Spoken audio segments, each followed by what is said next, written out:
মুর্শিদাবাদের নওদায় বোমাবাজির ঘটনায় এক ব্যক্তির ইতিমধ্যেই মৃত্যু হয়েছে।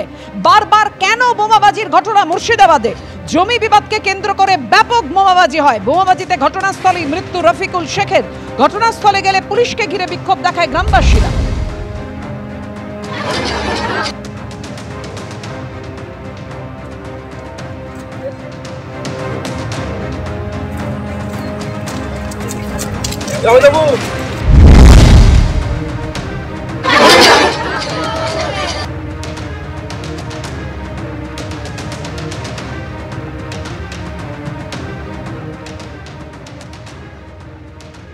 ছাত্র সংগঠন তারাও বিক্ষোভ দেখাচ্ছে এই কসবার ঘটনার প্রতিবাদে।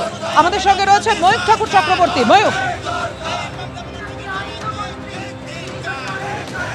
দেখো, কসবা থানার সামনে কিছুক্ষণ আগে সিপিআই এর তরফ থেকে তাদের ছাত্র সংগঠন তারা এসেছেন। আমি প্রবীর, আমাদের ক্যামেরা পার্সন, তাকে ছবি দেখানোর জন্য বলবো। ইতিমধ্যেই পুলিশ আধিকারিকরা এই যে থানার সামনের যে জায়গা সেটা কিন্তু সম্পূর্ণ গার্ডরেল দিয়ে আটকে দিয়েছেন এবং র্যাফ থেকে আরম্ভ করে ডিসির ডেপুটি কমিশনারের যে ফোর্স তার যারা বাহিনীর সদস্য তারা রয়েছেন থানার সামনে। একদিকে র্যাফের বাহিনী এবং তার পাশাপাশি পুলিশের বিরাট ফোর্স, যাতে কোনোভাবে যারা এখানে বিক্ষোভ দেখাচ্ছেন তারা থানার ভেতরে না ঢুকতে পারেন।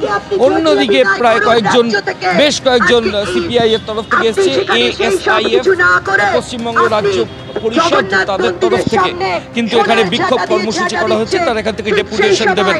কসবা থানাতে পুলিশের সিনিয়র অফিসাররা আছেন এবং স্পেশাল ইনভেস্টিগেশন টিমের যারা সদস্য তারা রয়েছেন। এখানে ইনভেস্টিগেশন চলছে, ইন্টারোগেশন চলছে দিনভর। এখানে কিন্তু ছাত্রছাত্রী যা পড়ুয়া যাদেরকে পুলিশ নোটিশ করছে তাদেরকে জিজ্ঞাসাবাদের প্রক্রিয়া চলছে।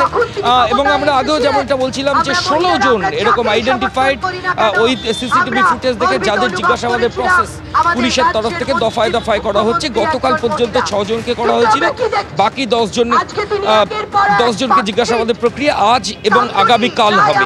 এবং তোমার এর পাশাপাশি এটাও জানাই যে ইতিমধ্যেই পুলিশের তরফ যেটা পুলিশ সূত্রে খবর পাওয়া যাচ্ছে যে কল ডেটা রেকর্ডস সেটা এক্সামিন করা হয়েছে। 25 তারিখের ঘটনা, 26 তারিখ সকালে এই মূল অভিযুক্ত মনোজিৎ, তার সাথে সাউথ ক্যালকাটা ল কলেজের ভাইস যে প্রিন্সিপাল তার কিন্তু কথা হয়েছিল এবং বেশ কিছুক্ষণ কথা হয়। পুলিশ আধিকারিকরা দুজনকে জিজ্ঞেস করবেন সংশ্লিষ্ট বিষয় যে কি নিয়ে কথা হয়েছিল ভাইস প্রিন্সিপালের সঙ্গে মনোজিতের।